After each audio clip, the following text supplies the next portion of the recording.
metric tons. This was higher by 8.5% compared to the previous month's level by 13.8% from the period of last year. And compared to the previous month, the volume of stocks held in the households was higher by 12.7%, and in the National Food Authority depositories or warehouses by 89.9%.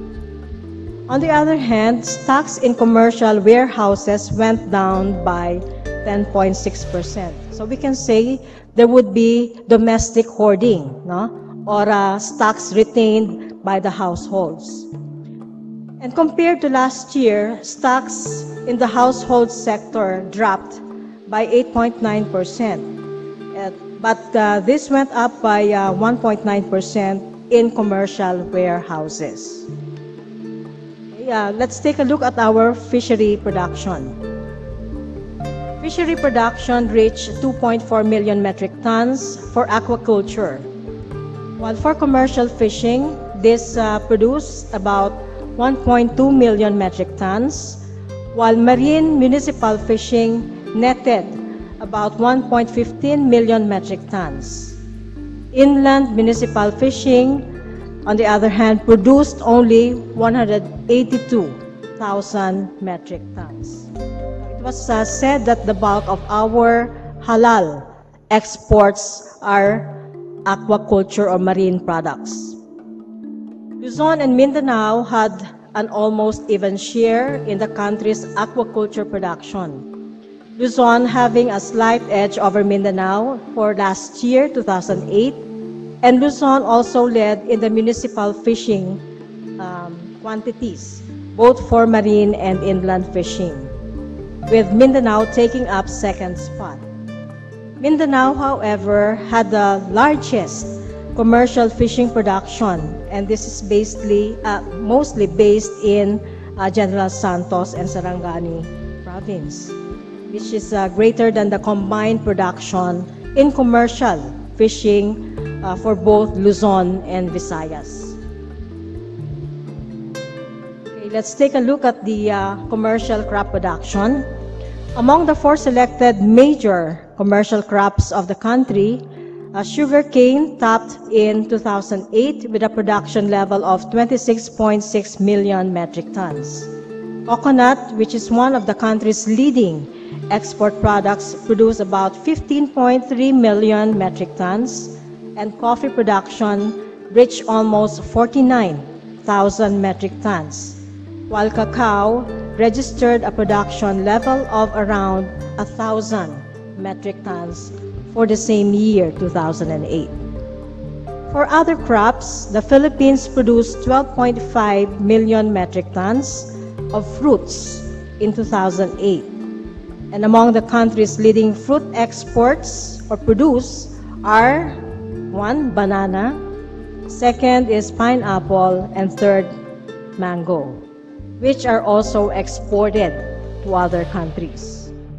Root crop production, on the other hand, reached almost 2.8 million metric tons. The major root crops of the country are cassava, which produced almost 2 million metric tons, while sweet and Irish potato, as well as taro, gabi, were produced at almost lower levels.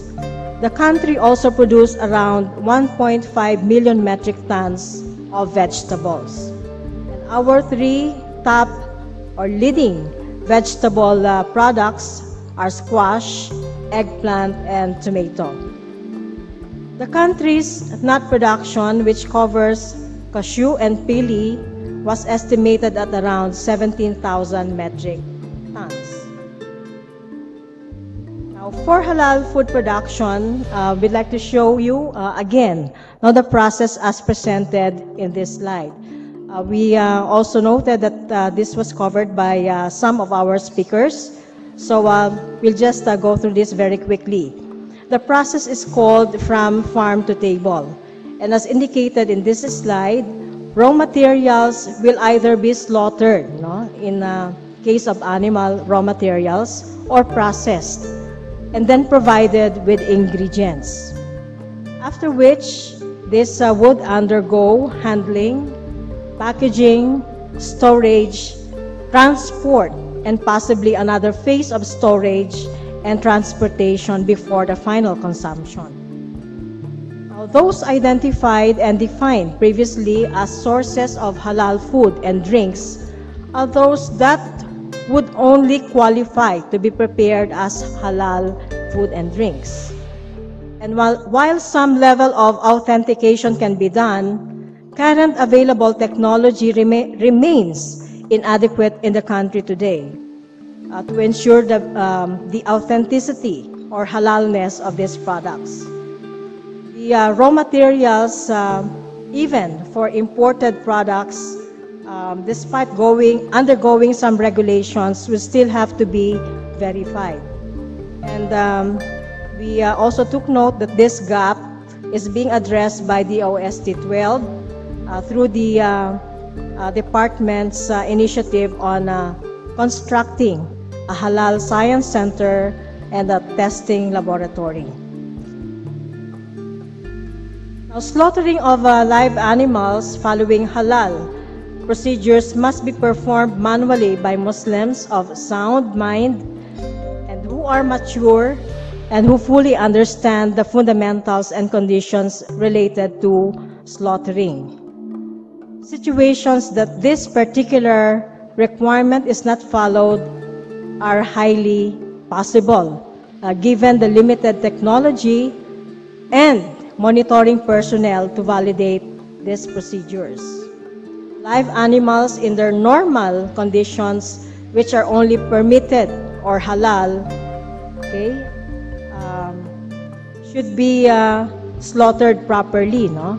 And that would include the severing or clean severing of the respiratory tract, the esophagus, including the jugular vein. So without these requirements, these raw materials could not be considered as halal. Now, part of the process also calls for storage and transport, which should also be in accordance with Islamic requirements. Because in these processes, contamination or haram contamination may come in.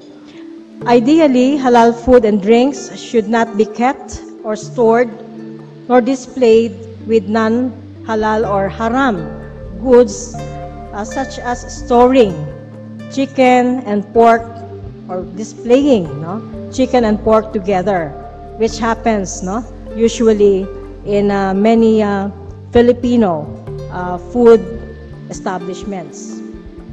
Goods that come in contact with najis or haram materials are not acceptable. So the same problem may also happen during the transport of these goods, in which the halal food may be combined with haram contaminants in containers and vessels.